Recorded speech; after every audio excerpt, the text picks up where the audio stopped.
No sabía si grabarla, soy sincero, porque después sale mal la clase, me da no sé qué subirla. Bueno, la clase pasada eh, no la grabé, nadie me pidió verla, no subí ninguna clase parecida. Un poco lo hice a propósito para ver qué pasaba. Y bueno, veo lo que pasa, nadie quería verla.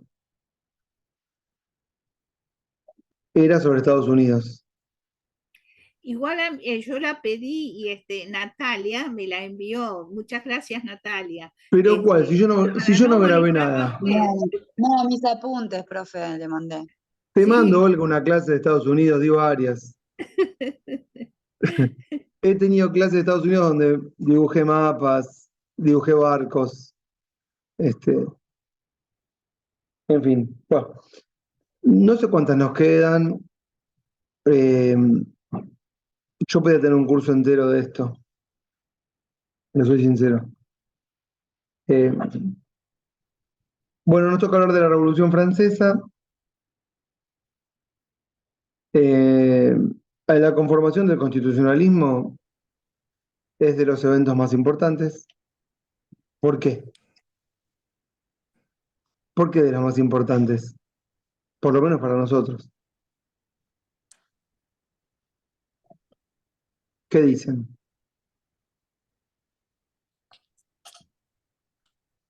¿Alguna idea? ¿Saben qué pasó? ¿Por qué es importante? ¿Por qué lo ponderamos? No es por los valores que se declaran en esa revolución, justamente, libertad, no me acuerdo todo, pero ¿puede ser por eso? Y sí, no nunca lo consideré, porque además están vapuleados los otros dos. Dijiste libertad, pero los otros dos son igualdad y fraternidad. Igualdad y fraternidad. Si Sí, algo nos bueno, es falta, verdad. sí, si algo nos falta La en este Declaración momento de en el Derechos mundo, Sociales. ¿cómo? Es una declaración de derechos sociales, o sea, por ahí es importante por eso también. Y bueno, eh, es importante por todo. No sé si solo por eso, no es solo la declaración. Les diría que la declaración se la arrancan, este, se la arrancan producto del temor, sectores populares a clases nobles y privilegiadas. Este, pero sí, podríamos pensar que sí, que la verdad que por los valores sería súper importante. Es cierto que los valores como solidaridad y fraternidad en este momento no son los valores más importantes de la sociedad, sino que más bien prima el egoísmo, el utilitarismo, el individualismo, ¿correcto? Y los lazos de solidaridad, bueno, bien, gracias. Eh, de hecho, con lazos de mayor solidaridad, hoy sería otro mundo, ¿no es cierto? Porque las capacidades en cuanto a la productividad, en cuanto a los bienes, están disponibles. Quiero decir, el problema de la humanidad no es técnico, es de lazos de solidaridad que faltan. Esa es mi forma de verlo. Eh, bueno, pero es importante porque, digamos, es el primer modelo. No, no es el primer modelo. Pero sí fue, no iba a decir, es el primer modelo de república no monárquica, pero justamente la vez pasada hablamos de Estados Unidos. Es el primer modelo de revolución en donde la monarquía es abolida. Esto fue en 1792. Como para poner alguna fecha, un acontecimiento al proceso. La revolución empieza como acontecimiento en 1789, ¿sí?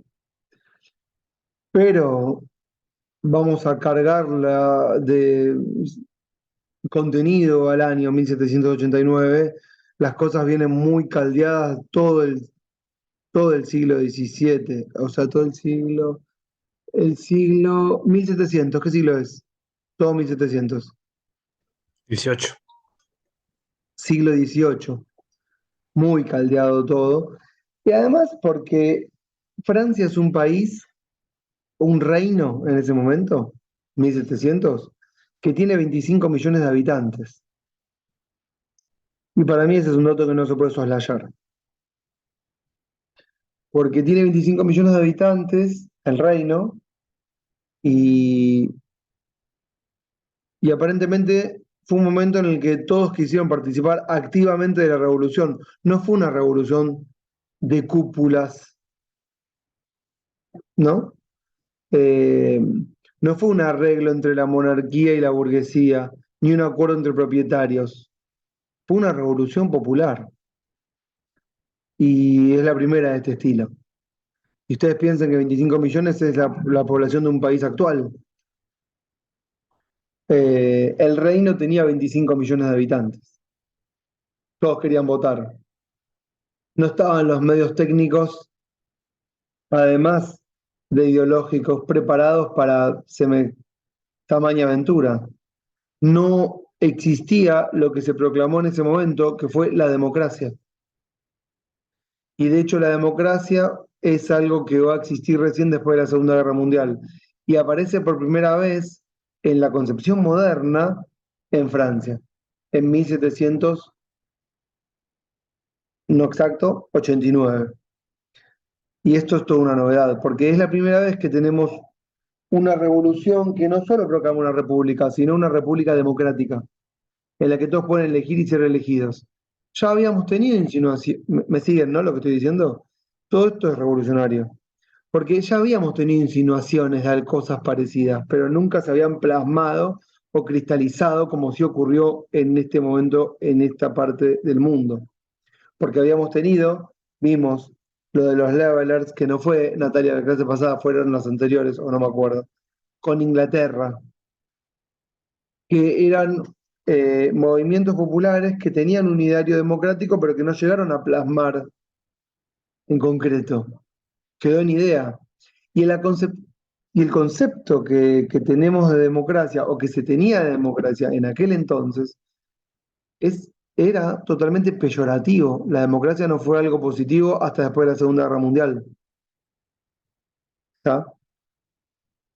A partir de la Segunda Guerra Mundial, todos se autoproclaman los liderazgos como democráticos. El comunismo es democrático, el capitalismo es democrático, el liberalismo es democrático, el fascismo es democrático, todo es democrático. Pasa que son diferentes concepciones de democracia. Después terminó triunfando, post Segunda Guerra Mundial, lo que sería la democracia liberal, como conceptualización, ¿sí? Pero hoy no queda bien que alguien diga que no es democrático. Hasta Bolsonaro dice que es democrático. Comprenden lo que estoy diciendo, ¿no?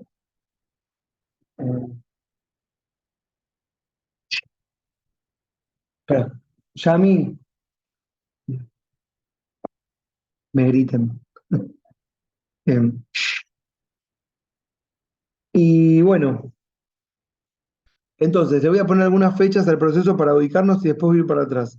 1789 se produce lo que es la toma de la Bastilla, ¿sí? Eh, esperen que... ¿Qué es la Bastilla? ¿Saben? ¿No? Una cárcel era, Sí, donde es había una... armas. ¿Cómo Tomás? Era una cárcel donde había armas, tengo entendido, y, y que se usaba medio como cuartel. Ahí me mataste. Sí es una cárcel, pero yo iba a decir es una cárcel donde hay presos políticos. Hay presos de la monarca, que son considerados después presos políticos, como dice la canción de Los Redondos. Todos presos políticos. Pero eran presos políticos o eran presos del régimen monárquico. ¿Por qué? Porque había presos que estaban presos por protestar. Entonces Eso de que había armas, no tengo idea. Tal vez sí, no lo sé. Pero las personas que iban a parar a esa cárcel, que hoy ya no existe, hay un monolito en ese lugar, es un lugar de protestas. Las personas que iban a parar ahí eran gente que protestaba contra el régimen.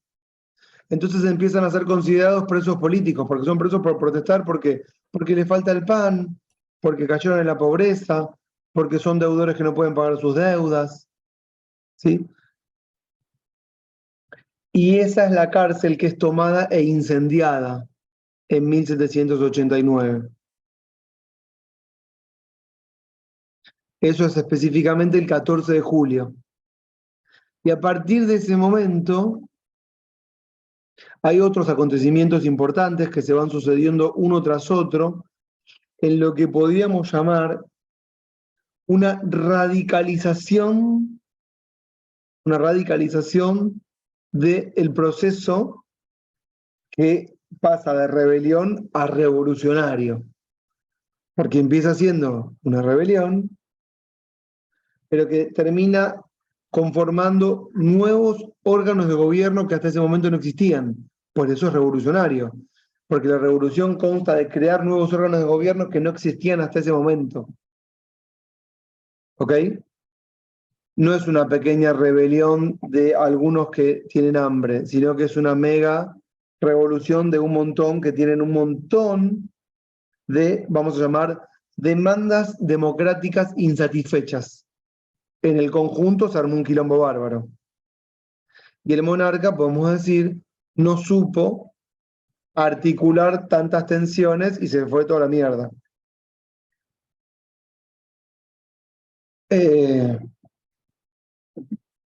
Por supuesto que no lo voy a criticar. Nadie tiene la capacidad para saber cómo gobernar esas situaciones y tal vez estuvo mal aconsejada, ahora lo vamos a ver. No supo ver, no fue un estadista. No se olviden que los monarcas se sucedían unos a otros sin vocación de gobierno. ¿Entienden, no? Porque para gobernar hay que quererlo primero. Jan, pones cara como que no. Bueno, yo... No, tiré obvio. Fue como. No, No, pues... estoy serio nomás. Consulta, profe, no escucho bien. Para gobernar hay que ¿qué? Primero. Repetime, Yamila, que no escucho nada. Para gobernar hay que, primero no escuché. No, Quererlo. yo digo, hay que quererlo, digamos. Siempre pienso, alguien que va a gobernar tiene que querer gobernar. Lo digo por el monarca y lo pueden pensar en la actualidad, ¿entienden? Alguien se puede preparar para...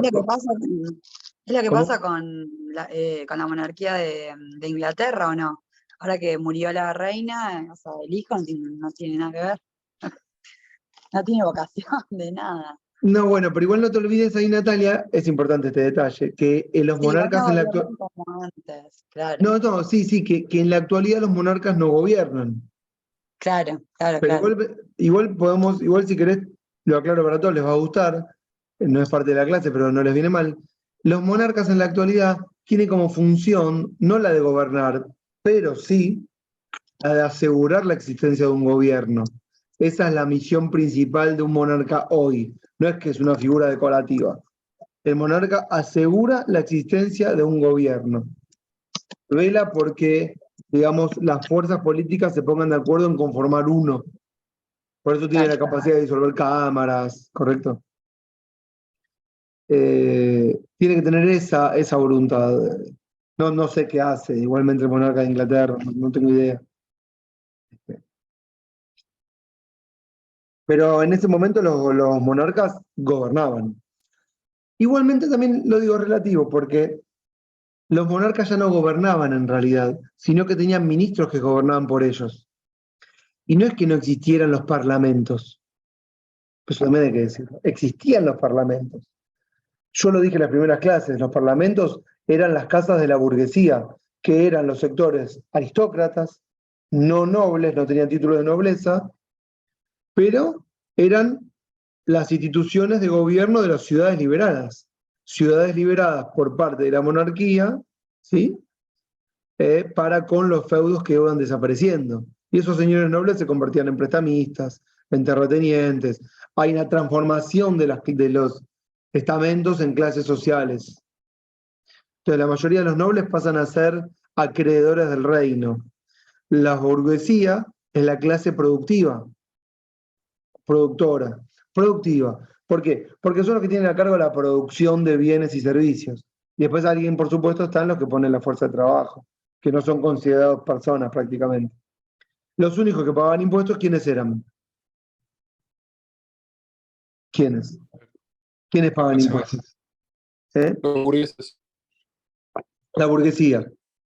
Los que pagan impuestos es la burguesía, porque son los únicos que tienen capacidad contributiva y además porque el sistema técnico de recaudación, en cuanto a una tecnología de gobierno de recaudación, no son tan eficientes como para gravar a todas las personas. Primero que las personas no son considerados ciudadanos y como tal no son contribuyentes. Solamente son ciudadanos la burguesía. Y al mismo tiempo no tienen la capacidad, el sistema de recaudar impuestos a gente que no, a la cual no llega. Entonces solo la burguesía, solo se pagan impuestos directos. Y bueno, ya que estamos, lo decimos también, no sé si están tomando nota, son cosas muy dispersas, pero todas válidas, los únicos que no pagan, dentro de los que son considerados personas, son los nobles. Porque es la clase o el estamento privilegiado. ¿Y cuál es el privilegio? Bueno, el privilegio es que no pagan impuestos. Ese es el privilegio. Además de que se creen los representantes del reino. También en este periodo tenemos un problema con la representación. La burguesía se cree los representantes del pueblo, los nobles se creen los representantes de sus estamentos, el monarca se cree representante del reino en su conjunto, todos se creen representantes, y bueno, eso es un problema a la hora de gobernar, ¿no? Bueno, entonces estaba con el orden cronológico. 1789 es la famosa toma de la Bastilla, que es una cárcel, como dijimos. En agosto del 89, la declaración a la que hacía Natalia referencia al principio. La Declaración Universal de los Derechos del Hombre y del Ciudadano. Hubo un grupo de mujeres, vamos a decirlo, que unos años después proclaman la Declaración Universal de las Mujeres y Ciudadanas, y esa mujer es ahorcada, o no, degollada en la guillotina. No sé cómo se llama la mujer, Gauguin de apellido. Pizarello en el texto que le dejé para leer lo menciona. Las mujeres no eran consideradas como ciudadanas. Y después en 1700, bueno, y después tenemos una primera constitución, esperen, un dato más. Antes de la toma de la Bastilla, en junio de 1789, deme un segundito, por favor, un segundito más.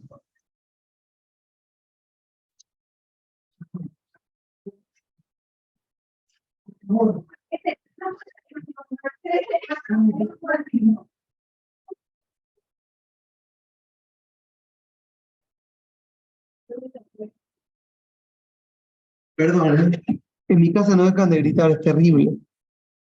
Perdón.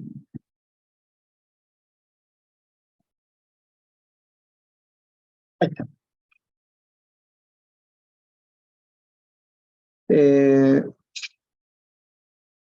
¿En qué estaba? Me perdí. Ah, sí, sí. En junio, con N, de nene, del 89, un hecho fundamental para la historia de la humanidad. Se crea la Asamblea Nacional, es decir, el Parlamento. Ustedes me dirán, ¿pero cómo no había parlamentos? Sí había, pero este es el primer Parlamento de iguales, que reemplaza o que se pone por encima, vamos a decir, de la monarquía. ¿Mm?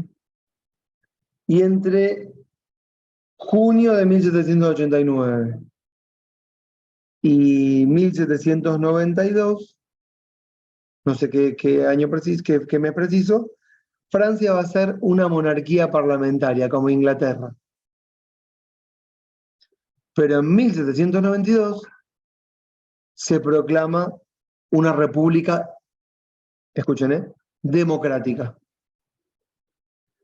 Y se crean leyes que amplían el sufragio a todos los mayores de 18 hombres. Estamos hablando de 1792. Esto no va a durar nada, un año, pero quedó ahí marcado para siempre, y tal vez por eso es tan importante. A este periodo, que va entre 1792 y 1794, se lo llama actualmente el periodo del terror. ¿Sí? Y acaba toda mi carga ideológica y mi impronta. El terror de la burguesía respecto de que gobiernen a alguien que no es la burguesía, que es gente sin propiedad, que para ellos en ese periodo son considerados salvajes, incluso a la fecha.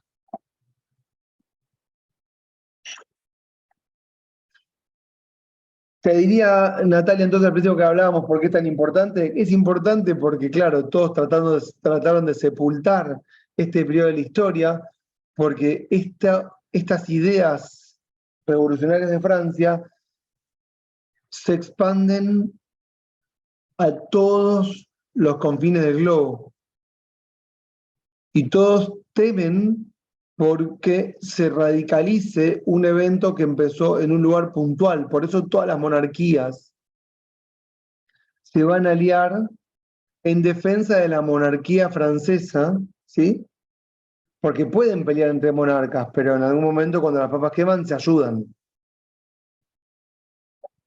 para detener el avance de quienes. Bueno, de lo que vamos ahora sí a denominar el pueblo, el cuarto estado, el estado llano, los no propietarios, los trabajadores, los domésticos, los obreros o los pobres urbanos, gente que sale de cualquier lado y que quieren tener protagonismo y lo asumen, y esto es irreconciliable con las ideas de la época. O sea, el mayor problema de la Revolución Francesa es la radicalización de la revolución. La radicalización significa que empieza siendo algo pequeño, que se extiende más y más y más, y las demandas no cortan. Y bueno, finalmente sí, es un periodo de terror. ¿Por qué? Porque es un periodo muy sangriento, de muchas ejecuciones sumarias, y bueno, que va a terminar con la llegada al poder de Napoleón en el año de 1795 a 1799. Siempre después de un momento de tanto desorden, bueno, el reclamo es por el orden, que vuelva el orden. De cualquier forma, pero que el orden se restablezca. La gente no puede vivir en desorden o en revolución permanente y constante, ¿no? Porque no es un estado, digamos, tolerable para el ser humano. Bueno, y decía, antes me salté, pero no lo quiero dejar pasar, en 1791 Francia sanciona su primer constitución, no lo había dicho, que está a cargo de uno que se llama Sieyès, S-I-E-Y-E-S, que es el que crea el concepto, que lo van a conocer, de poder constituyente y poder constituido. ¿Le suena? Lo crea este tipo. Al mismo tiempo que desarrolla unas categorías que son ciudadanos activos y ciudadanos pasivos. Tal vez lo más interesante es la categoría de ciudadano, que hasta ese momento no existía. Eh, piensen que esto sí, sí, está ahí, me olvidé lo fundamental. ¿Y por qué es tan importante? Decía, por todas estas cosas que estamos diciendo y por la más importante, la Declaración Universal de los Derechos del Hombre y Ciudadano vienen a abolir, nadie me lo dijo, tal vez lo pensaron, los títulos de nobleza. ¿Mm? Eso tal vez sería lo más importante. La Revolución Francesa lo que viene a hacer es terminar con los privilegios de sangre y proclama la igualdad, al menos jurídica, entre todos los que habitan el reino. Es decir, no hay mejores ni peores, no hay gente que tenga más o menos privilegios. La burguesía lo piensa respecto de la nobleza, pero los sectores populares lo piensan respecto de la burguesía. Esto había pasado en Inglaterra, pero no se había cristalizado. En Francia sí. Igual piensan que son 100 años después, una revolución de la otra. Hay un autor que se llama Alexis de Tocqueville, ¿lo conocen? De nombre, por lo menos. No. Que bueno, que retrata algunos eventos, escribe en mediados del siglo XIX, y el gran temor de él es advertir que el mundo al que él perteneció ya desapareció, que es el mundo de los privilegios. No es que los privilegios desaparecieron de golpe, pero a partir de la Revolución Francesa, lo que viene después es lo que podemos llamar una construcción de ciudadanía. Es decir, hasta ese momento, hasta el momento de la Revolución, todas las personas eran consideradas súbditos. Súbditos de Dios, súbditos del monarca, súbditos de una monarquía constitucional, pero súbditos, ¿sí? Y después de la Revolución pasamos de súbditos a ciudadanos. Y es como que te digan de repente que no sos más esclavo. Ok. A partir de ahí hay que construir esa ciudadanía, porque nadie sabe cómo ser ciudadano. Y eso es lo que se revoluciona en este periodo, en este primer periodo. Esto de la construcción de la ciudadanía por abajo. ¿Y dónde se va a manifestar? Se va a manifestar en la intención de los sectores populares de tomar el control de los cargos administrativos del Estado. Esto es toda una novedad.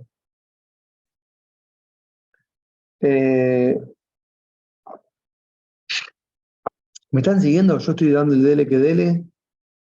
Y... ¿alguien quiere preguntar algo? Puedo decir cualquier cosa que pasa. Profe, Bueno, ahí después de que el compañero acotó lo de la Bastilla, me fijé en internet y puede ser que diga que tenía solo 7 prisioneros. O es un dato muy de color. no, pero puede ser. Igual es lo que representa simbólicamente, pero a ver qué dice, Es léeme, más léeme. simbólico que, Sí, es sí, más simbólico que lo que ocurre en la realidad. sí, por supuesto. Lo que es importante, léeme que me gusta saber, ¿qué dice que tenía 7 prisioneros nada más? ¿O al momento de su demolición? No, es apenas entré, aparte de Wikipedia, no investigué mucho tampoco. A pesar de la fortaleza medieval, conocida como la Bastilla, solo custodiaba 7 prisioneros. Bueno, después sigue el texto. Ah, Toma de la Bastilla en Wikipedia, lo primero que dice. no, está bien. Igualmente es el hecho simbólico y también el hecho de que son los ciudadanos pobres los que la incendian, digamos, no es que quiero decir, la Revolución Francesa no es una revolución únicamente burguesa, como había sido el proceso en Estados Unidos y como había sido el proceso en Gran Bretaña. La Revolución Francesa es una revolución popular, popular en el sentido cual lo entendemos hoy, ¿está? Y de hecho, fíjense, ustedes deben, no sé si saben, pero vieron que Haití es la primera revolución de esclavos. ¿Les suena en 1792? No, bueno, sí, fue. Y esa revolución, Haití, bueno, Santo Domingo y Haití eran colonias francesas. Y la revolución es posible por estas ideas, digamos. ¿Quién se le ocurrió a un esclavo revolucionarse? Pero fue tan grande la onda expansiva en cuanto a las ideas y los influjos que llegó a todos lados. Mariano Moreno era considerado por Saavedra un Robespierrespiano por Robespierre. Y decían, tenemos que terminar con toda esta gente que no sé qué se cree, que, bueno, si no vamos a terminar como los franceses. Temor a la radicalización.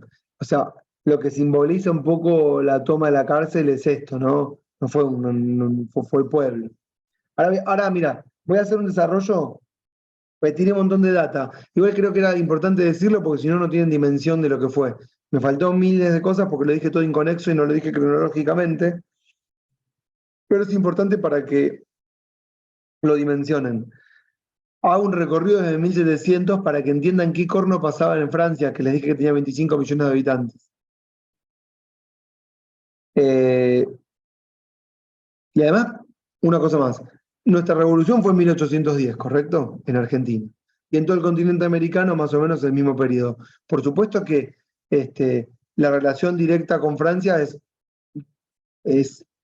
viene de la mano de que Napoleón toma el poder en 1795 y a partir de 1799 conquista toda Europa, incluido España, y ahí viene el problema de que ponen preso Fernando VII y Napoleón pone a su primo, creo que se llamaba Pepe, como rey de España, y acá entonces empieza a generar el problema de la discusión respecto a la soberanía, pero no fue solamente acá, sino que fue en toda América Latina, ¿no es cierto?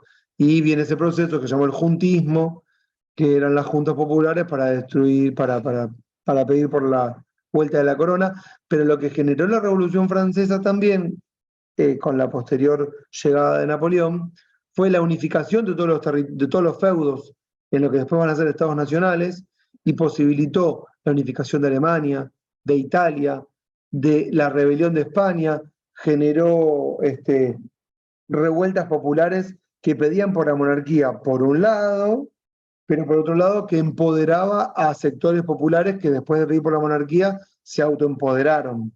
Esto pasó tanto en España como en lo que no fue la península, sino que en lo que era nuestro continente. Pero la diferencia tal vez con Francia era que, por ejemplo, todo el continente, o nuestro país por lo menos, nuestro país, no estaba poblado, o si estaba poblado matamos a todos. En cambio, Francia tenía 25 millones de habitantes, como dije antes, y hay que gobernar eso. Es difícil. Piensen que si es difícil hoy, ¿cómo sería en ese entonces? Entonces, hacia el 1700, el reino ya funcionaba como un país, como lo podemos entender hoy, con fronteras, ¿sí?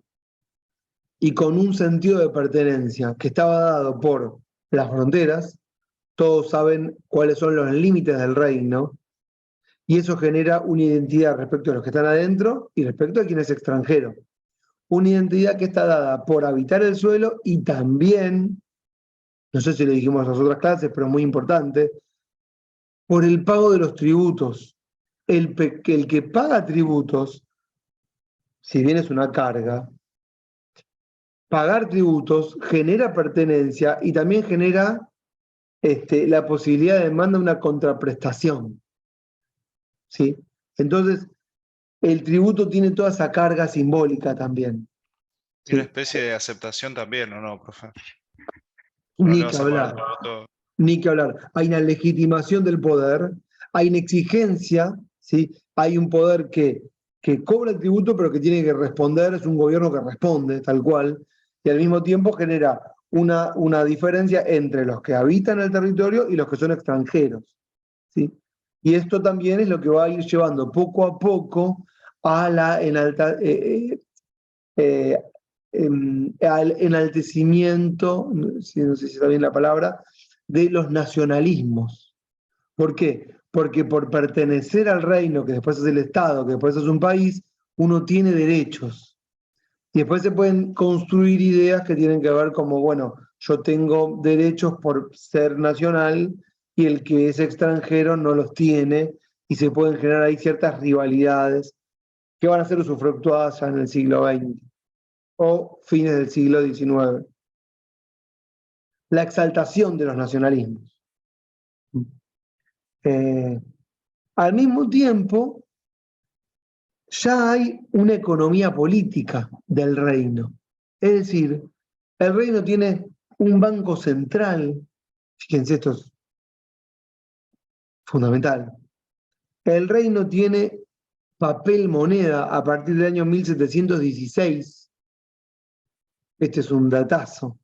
¿Qué significa que tiene papel moneda? Bueno, como dice Ian, de la misma forma que al pagar impuestos uno reconoce a la autoridad, que existe un papel moneda y que sea reconocido y que creamos en él y que sea legitimado, también legitima al gobierno de la monarquía como el único capaz de emitir ese papel. Y el papel empieza a tener un valor en función del respaldo, pero de la creencia que tenemos de que tiene un respaldo en las arcas del gobierno monárquico, ¿correcto?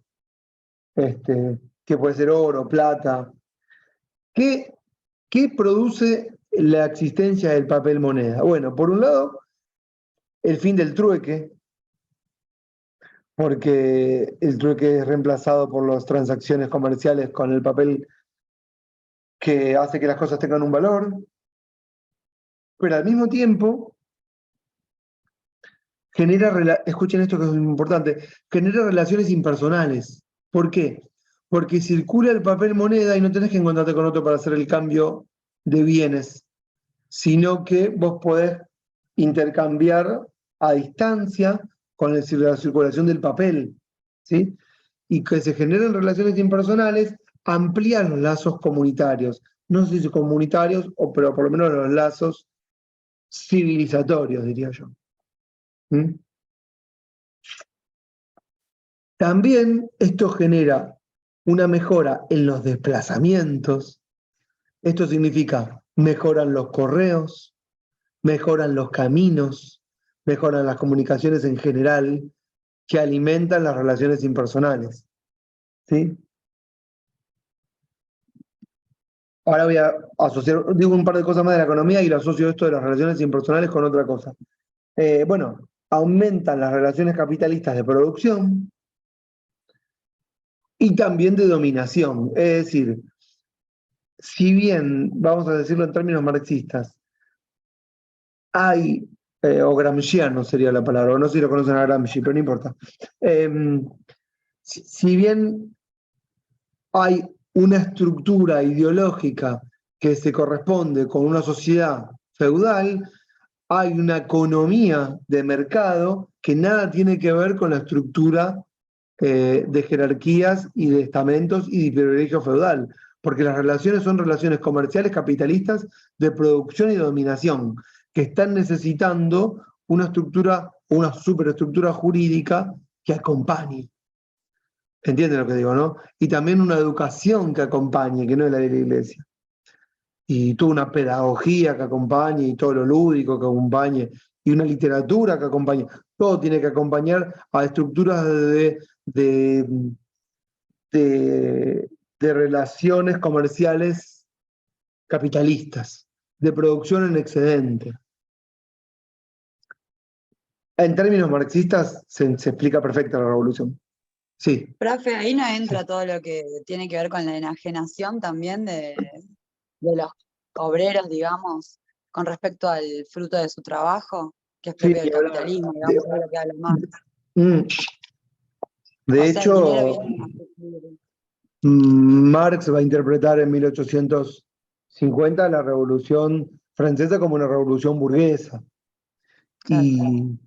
Y en realidad todo este proceso de enajenación y de producción de valor que se oculta porque se libera el mercado, todo esto nace en este periodo y es analizado por Marx y otros autores, no solo Marx, en el 30 años o 40 años después. porque es revisitado el proceso de otra manera, digamos. Y hoy lo podemos ver de otras maneras distintas. Pero sí, de hecho, esperen, lo llevo en orden porque tengo muchas cosas más para decir de esto, pero me voy a ir. Bueno, ¿qué aumenta con estas relaciones impersonales, con los desplazamientos, con el correo, con las relaciones capitalistas de producción y también de dominación? Bueno, hay más fábricas, hay más bienes y servicios, hay más insolidaridad, porque las relaciones impersonales generan lazos no solidarios, porque cuando uno no ve al otro, no se compadece de su situación. Vieron que en las comunidades, esto es elemental, en una comunidad pequeña donde todos se conocen, los lazos son más solidarios, pero cuando las relaciones son impersonales, los lazos se vuelven totalmente insolidarios, porque vos no pensás al otro porque no lo ves. Entonces también aumenta el egoísmo.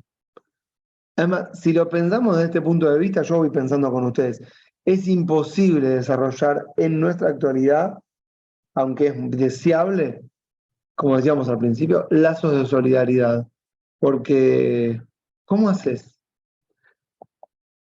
Yo me acuerdo cuando el kirchnerismo lanzó el lema "La patria es el otro", que tiene que ver con esto. Pero es casi imposible. En tiempos de segmentación y de redes sociales estamos Pero, mal. profe, Sí. ¿con cuántas personas interactuamos realmente por día? No, pará, con un montón. Guarda. Sí, sí, Yo estoy re podrido, no sé, con la cantidad de gente que hablé, no quería hablar más con nadie hoy todo el día. eso es verdad. Y a medida que aumenta, uno tiene mayor capacidad para ser solidario, ponele. Pero Igual, yo perdón, creo que perdón. Tata, está bien, terminá el Nico. desarrollo, Ian, y después que hable Nicolás, dale. Pero me parece que si ponemos un poquito se puede. O sea, creo que va más en la real capacidad y las ganas, ¿no? Pero no me voy a meter en el lema de la patria y el otro, porque no la puedo analizar, pero No, nada. no importa, diga lo que quiera, a mí no me molesta. Y vos, Nicolás, ¿qué ibas a decir?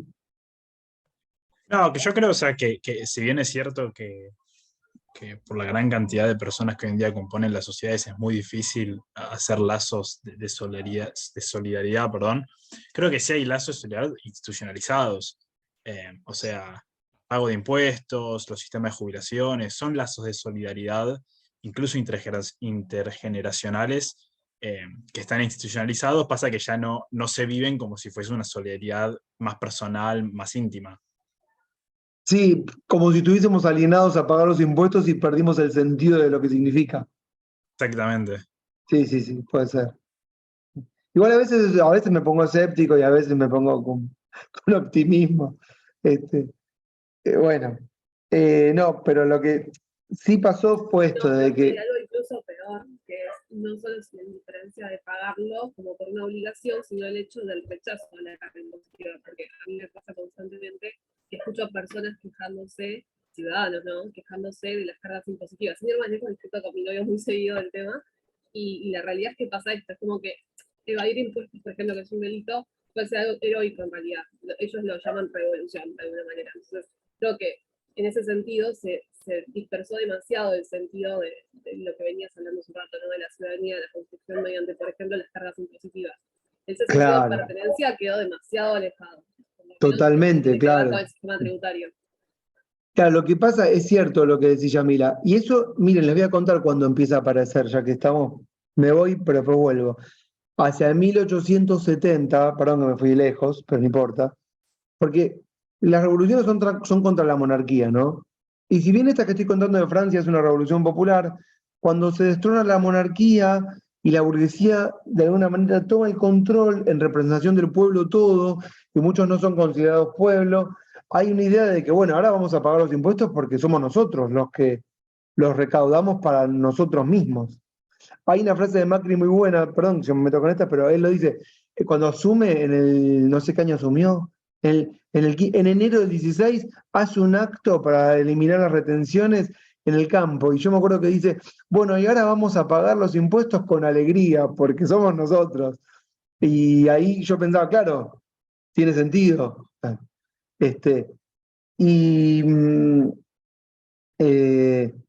el 1800, bueno, No me quiero imaginar la cantidad de memes que habrán salido después de eso. No lo había escuchado, pero no me quiero imaginar la cantidad de memes que habrán no, salido. yo me lo acuerdo, ¿saben por qué? Porque cuando doy las clases, a veces uno escucha los discursos y sirve para reforzar ideas del pasado en frases del presente. No sé los memes. Pero lo que sí les quiero decir es que después de un tiempo de gobierno de la burguesía, claramente no existe el gobierno de todos. El gobierno siempre es de pocas personas, no importa quiénes sean, es que siempre ha pasado así. Entonces, aparecen unos autores que alejándose de las teorías federalistas, de la división de poderes, todo eso que no sirve para nada, o a la luz de lo que pasa hoy, ¿no? Y de las ideas de Locke, de la independencia de los poderes. Unos autores que se llaman autores que elaboran teorías que llaman teoría de las élites, en donde dicen, bueno, en realidad lo que está pasando es que hay élites de poder, élites de poder que gobiernan y que vamos a llamarlos la clase política.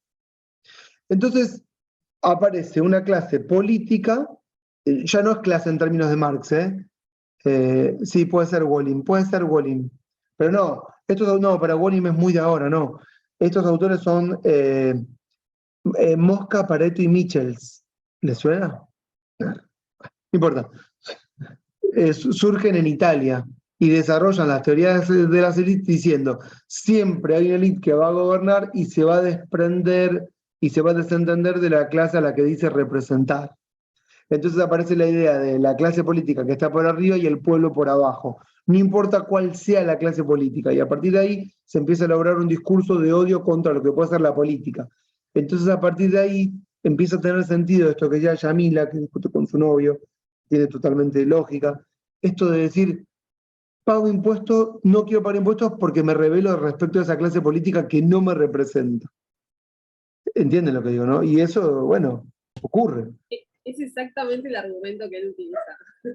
Pero, Exactamente, y hablando también con esto, siguiendo la línea de lo que decías, ¿no? El impuesto no es solo, digamos, en pago alienado y obligatorio, sino que también es en razón de una contraprestación. Si bien, bueno, dentro de lo que es el derecho tributario, hay matices, ¿no? Porque no todo te da derecho a una contraprestación como ciudadano, ¿no? Pero bueno, al margen de este detalle, es un poco lo que decía, ok, como contraprestación, si no tengo seguridad, por ejemplo, los típicos argumentos que él siempre esgrima, es ese, ¿no? Si no siento que como contraprestación el Estado no me da para lo que en teoría me está cobrando, la realidad es que sí, no me representa y no me... Sí, También, igualmente, por supuesto, de la mano de los políticos. sí, ¿alguien iba a decir algo? no, sí, que si hay un sistema también que uno percibe, o que mucha gente percibe que no funciona, y ese sistema muchas veces se asocia a algo que capaz otra persona puede tener una visión opuesta, pero si la mayoría de gente, dado que estamos en democracia, piensa eso, también se generan este tipo de cuestiones, porque uno puede amar el sistema, pero si el sistema sentís que no te quiere a vos, se generan este tipo de cuestiones, ¿no? Sí, yo voy a decir dos cosas. Una respecto de, primero lo de Yamila, después lo de Tomás. A lo de Yamila le diría que muchas veces, no, todas las veces, hay millonada de cosas que son públicas o que están a cargo del Estado o estuvieron a cargo del Estado, aunque ahora puedan ser manejadas por clases políticas o sectores privados, y que ya, como son parte cotidiana de nuestra vida, no las consideramos como tales. Por ejemplo, apretar el botón y que de toda nuestra materia fecal se vaya por inodoro en tuberías que no vemos, eso es el Estado, quiero decirlo. Y así cada paso que damos, lo que pasa es que son cosas que ya vemos como naturales, no todos, pero por ejemplo el que le llega una cloaca lo valoran, ¿correcto? Y cuando ya tenés la cloaca hace miles de años, decís, no está más el Estado acá. Y así con cada cosa que pasa, pues el Estado está Totalmente. De presente hecho, en todo. algo que no me imaginé, por ejemplo, así pensando, creo que fue una de las clases también con ustedes, o sea, de constitucional económico, no recuerdo exactamente, no, miento, fue de tributario, nada que ver, pero bueno, básicamente tiene que ver con esto, ejercicio de pensar situaciones en las cuales realmente no haya una financiación por parte del Estado de un derecho. Y la realidad es que terminamos produciendo que nada, realmente nada, podía quedar exento de algún tipo de financiación por parte del Estado. Incluso la religión, que es algo que quizás no nos imaginamos, todo el tema del culto laico, libre y demás, que es gracias también a la financiación que existe Bueno, en ese sentido. es que eso fue lo que intenté incluso decir ya, mira, las primeras clases cuando dije, no existe el Estado sin los tributos, nacen, ¿se acuerdan que dije, el Estado nace con los tributos y si no hay tributos desaparece? Y todo lo que pasa, todo, absolutamente todo, es gracias a que existen tributos que son recaudados por parte de autoridades, si no, no existiría nada de lo que, nada de nada. Y después, claro, como decía Tomás, se generan sentidos, subjetivaciones, podemos llamarlo, o pareceres, respecto de lo que consideramos justo o lo que consideramos injusto, pero que es muy diferente respecto de la materialidad. Entonces, si hay cuestiones que empezamos a considerar como injustas, podamos tener situaciones de rebelión o incluso de revolución, por más que consideradas a gran escala parezcan cosas mínimas. Marx decía, hay que hacer a la ignominia más ignominiosa, es decir, pobreza existió siempre, pero cuando uno toma el sentido de la pobreza, cuando se junta la gente en una fábrica y se ve reflejado en la mirada, en el espejo del otro, dices, che, somos infelices acá trabajando 16 horas. En el campo lo éramos, pero no lo advertíamos. Entonces, hay injusticia cuando tomamos sentido de la injusticia. Un poco les diría que esto es lo que pasó en la Revolución Francesa. Nadie sabía hasta dónde iba a llegar. Y así en realidad todos los eventos. Bueno, estaba con que, ¿saben cómo llegamos hasta acá? Con el papel moneda, todo lo que se fue generando. Entonces, bueno, les dije todo lo que se generó, aumentó el egoísmo, aumentó la insolidaridad, y también aumentó, escuchen, esto es muy importante, con las relaciones capitalistas de producción y de dominación y el aumento de las fábricas, los cargos de las fábricas requieren también alguna especialización técnica. Entonces empieza también a haber un aumento de la alfabetización. Ya habíamos visto que a partir de la imprenta existe la alfabetización, pero en el siglo, ¿qué me habían dicho? 17, 1700, perdón, este es el que estamos trabajando, 18, ahí está. Esto explota. ¿Qué significa? La alfabetización explota. Y por eso va a llegar al final con esta mega revolución. Todos son mucho más conscientes de la falta de sentido de justicia, de cuestiones materiales. Entonces la alfabetización también crece mucho con el desarrollo capitalista. Y también aparece un nuevo concepto que no es menor, porque va a ser uno de los motivos por los cuales va a venir la toma de la Bastilla, que es la bancarrota. ¿Vieron la bancarrota? Tanto por parte del Estado, el Estado o la monarquía puede entrar en bancarrota, como así también las personas, que de tan endeudadas que están, entran en bancarrota. ¿Sí? Y esta es una situación que no existía y que ahora existe y es muy angustiante. ¿Sí? Y esto le pasa a muchas personas que por el desarrollo del modelo capitalista van a verse cada vez más alejadas del campo y van a depender más de sus fuerzas de trabajo, que son sus manos, para conseguirse los sustentos. Y cuando suben los precios de la comida, de la harina, del pan, y no pueden acceder a alimentos, y caen automáticamente en la pobreza así de un plumazo, como cuando suben los precios y aumenta la pobreza en los índices, ¿vieron? Esto lo que genera es, bueno, es gente que entra en bancarrota y que no tiene cómo acceder al alimento, y bueno, y ahí pierde todo, ahí el sentido de injusticia es cuando se vuelve mucho más grande. Porque en otras situaciones podía volver al campo y hacerse de sus alimentos, pero ahora no. Entonces, bueno, no tiene cómo sostenerse. Y esto pasa sobre el final del siglo XVIII. Pero antes vieron que les hablaba de que aumentan las relaciones impersonales por el papel de moneda. Y con que les decía que aumenta la alfabetización, hay otro elemento fundamental que va a ser importante, tanto para la alfabetización, como así también, escuchen, para la circulación de ideas. Y es la aparición del libro. Ya teníamos la imprenta, pero lo que circulaba era la Biblia. ¿Vieron? Y cada vez más, durante 1600, van circulando nuevos textos. Pero en el 1750, la producción de libros explota, la circulación de ideas es muy grande. Libros, revistas, diarios, noticias, ¿sí? Que van generando ¿qué cosa? Van generando, por un lado, una canalización de las demandas y una unificación de temas. Algo totalmente distinto a lo que está pasando hoy a partir del 2013, con la internet, que se fue toda la mierda. Pero antes de eso, antes del 2013, ya nos va quedando lejos, había una unificación de temas. Y esto se empezó a generar en este periodo. ¿Qué significa unificación de temas? Los temas se empiezan a estandarizar. El problema de la deuda, el problema de los impuestos, el problema de las horas de trabajo.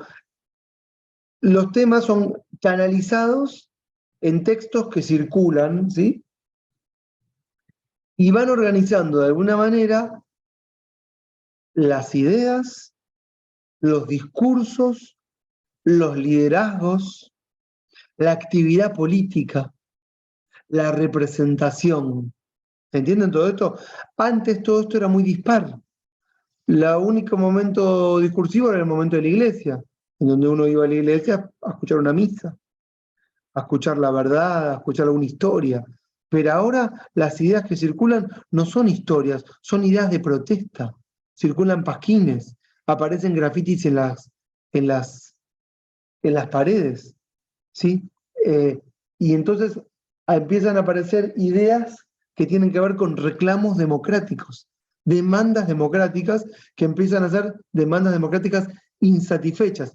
Para las autoridades esto se vuelve un problema, porque tiene que gobernar situaciones que antes no existían. ¿Siguen de este razonamiento? Y es importante que esto de la aparición del libro, porque, miren, en el 1750, ¿saben lo que se desarrollan? Así como, yo no sé quién se acuerda, pero cuando antes no existía Spotify,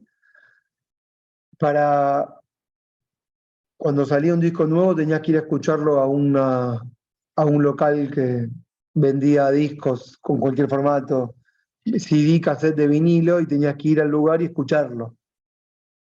De hecho, yo me acuerdo cuando tenías que ir había varios lugares, pero bueno, vamos a decir Musimundo, y te ponían los primeros 20 segundos del CD, cuando el CD, si te gustaba te lo comprabas.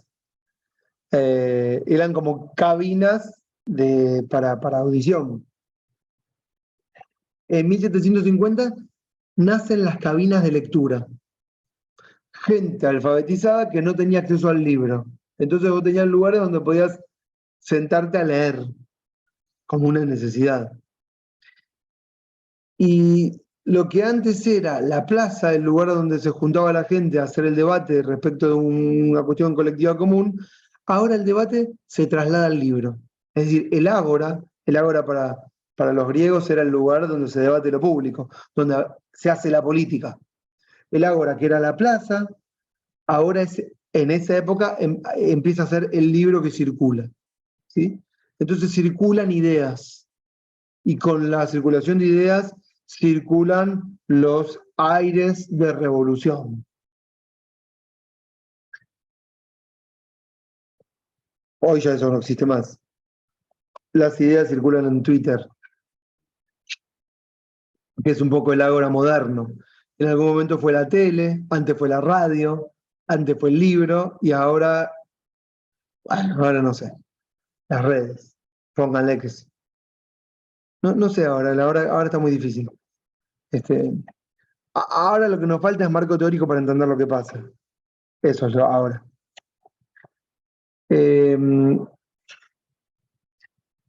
Esto, me están siguiendo todo esto, ¿no?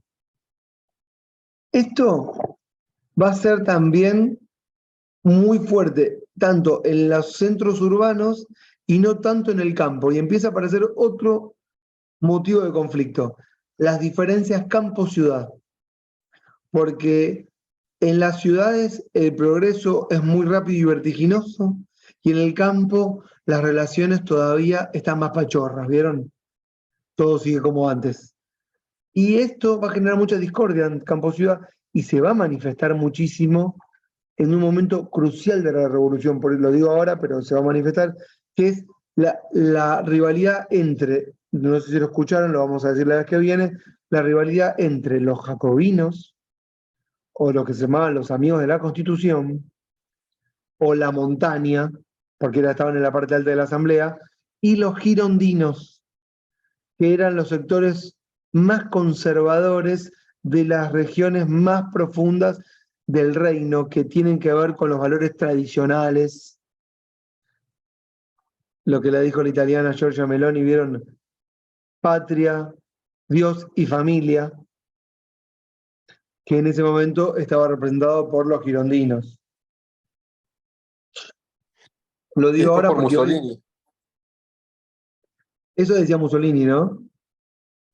Sí, de hecho de eso la acusan a ella, ¿no? Porque dice que toma el lema de Mussolini y ella, Claro. bueno, tuvo participación en varios partidos medio fascistoides. Me gusta cómo lo decís. Sí, tengo bastante información de Italia porque estuve dando varias clases de Italia. Pero no, si empiezo a hablar de Italia me voy a la mierda. Pero sí. Igual, muy hábil. Se llama Giorgia Meloni. Bueno, hábil digo en la estrategia de gobierno, de articular intereses. Entonces, papel moneda, ¿sí? Todo lo que es económico, relaciones capitales de producción, circulación de ideas, libros, canalización de las demandas, diferencias campo-ciudad. Pero ¿qué también mejora muchísimo?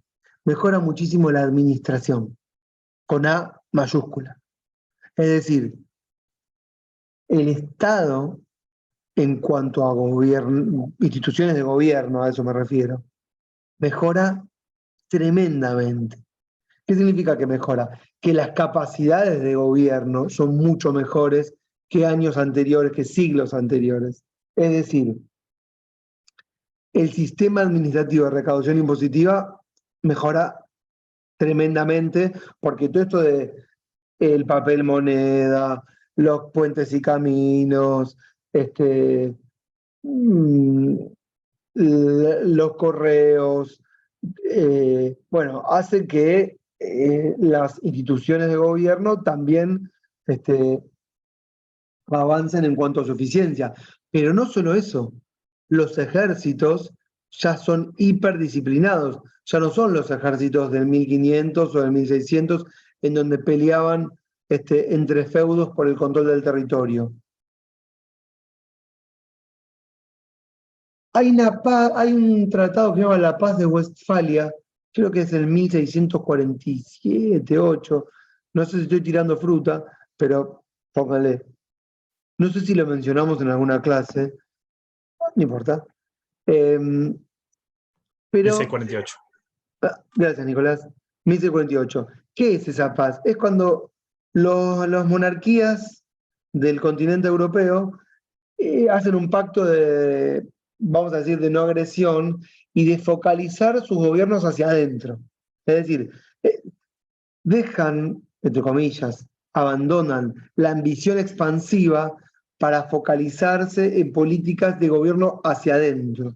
Esto después va a ser muy bien explicado por Foucault, Michel Foucault, cuando habla de el disciplinamiento de los cuerpos y no sé si entienden lo que estoy diciendo, y la biopolítica de la población, es decir, administrar los cuerpos y la especie humana. Esto es algo que empieza a pasar a partir de este momento, y en el 1750 el Estado, más allá de que Luis XVI no la supo ver y se le fue toda la mierda, la administración, los aparatos técnicos administrativos, o como diría Althusser, no sé si lo conocen, un marxista estructuralista, los aparatos represivos de dominación y los aparatos ideológicos de dominación están funcionando perfectamente bien.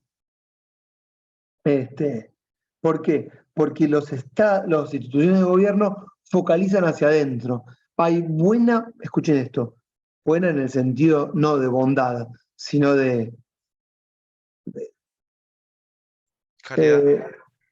bueno en el sentido griego, del mejor. ¿Vieron? ¿Quién es bueno? Bueno no es el que agacha la cabeza, bueno es el mejor deportista, ese es el sentido griego de la bondad, no el sentido cristiano. Entonces, cuando digo una buena policía, me refiero a que hay una policía que espía bien, una policía que controla bien el territorio, ¿entienden? Que encarcela cuando corresponde, que trabaja disciplinadamente y disciplinariamente para controlar la seguridad interna de todas las amenazas que pueden haber hacia las autoridades, hacia los poderes constituidos, a los privilegios. Bueno, es decir, hay buenos ejércitos y también buena policía urbana para controlar lo que se empieza a llamar el pobrerío. ¿Qué es el pobrerío? Es prostitución, vagabundeo, ¿sí? Pobrerío urbano, gente que vive en las calles, lo que va a empezar a llamarse a mediados del siglo, a principios del siglo XIX, mediados, la cuestión social. Es un término nuevo. El problema de la cuestión social. ¿Qué mierda es la cuestión social? ¿Qué hacemos con toda esta gente que sobra? Porque el capitalismo va generando eso y bueno, en esa época, ya que estamos les cuento, nace esta idea de que si los educamos pueden progresar. Entonces aparecen todas estas ideas como la de Sarmiento, todos los países tienen un Sarmiento. Che, hagamos escuelas, y a ver si progresan y del progreso salen de su irracionalidad. Bueno, ya después eso va a ser imposible, ¿no? Pero se creía en eso fervientemente. En Francia, el Sarmiento de Francia se llama Le Play. L-E como Le, Play como play de jugar en inglés, play. Arma escuela. Le hacen monumento como nosotros a Sarmiento, vieron lo mismo. Y cada país debe tener uno. Solo el progreso a través de la educación nos va a salvar. Bueno, pero este problema es un problema que se empieza a evidenciar cuando se juntan los conglomerados urbanos. Lo que va a hacer muy bien el Estado con su aparato de inteligencia es discriminar los ciudadanos de los extranjeros, que lo va a utilizar como una política para adherir o adscribir gente fanática del reino, identificando al extranjero como el culpable de las situaciones de los padecimientos o las penurias. La culpa la tenés vos que me venís a sacar del trabajo. Esto es del siglo XIX o XVIII, pero bueno, sigue funcionando, va a seguir funcionando. Bueno, ya son 9:20. Me falta un montón. No pude llegar a nada. Bueno,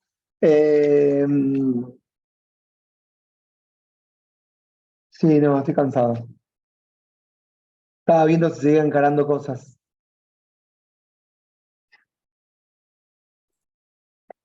Bueno, digo unas cositas más y nos vamos. Últimas.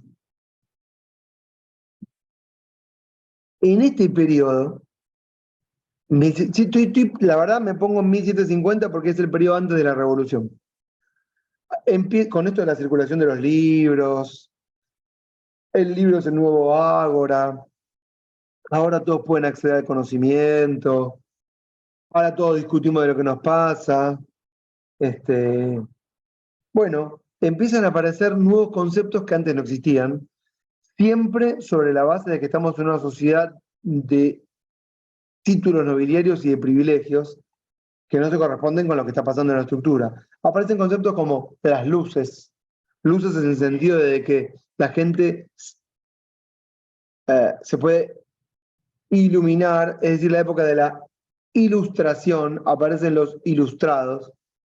Este es el periodo en el que escribe Kant, ¿sí? El famoso texto, ¿qué es la ilustración? Hacernos cargo de nosotros mismos, emanciparnos. ¿Qué significa hacernos cargo de nosotros mismos? Gobernarnos. Tenemos que autogobernarnos, no hace falta que dependamos de otro, no tenemos que depender de nadie. Tenemos que salir de la niñez o de la adolescencia y pasar a la adultez. Entonces aparecen los ilustrados. Aparecen los clubes políticos en donde se charla respecto de cómo, los salones en donde la gente charla de política, que es lo que hoy podría ser una asambleísmo, donde charlamos respecto de nuestro futuro, de cómo deberíamos gobernarnos. Todo esto considerando que no votamos al monarca, ¿no? Con ahí hay un problema tremendo, porque podemos seguir hablando, pero no tenemos decisiones sobre las instituciones de gobierno. Nace el concepto de ciudadano, es decir, la proclamación de que todos somos ciudadanos. ¿Por qué ciudadanos? Porque estamos en la ciudad, de ahí viene ciudadano. Pero el concepto ciudadano empieza a trascender respecto de lo que gráficamente puede entenderse como vivir en la ciudad. Ciudadano es ahora el que tiene que participar de las instituciones de gobierno que gobiernan la ciudad. ¿Sí?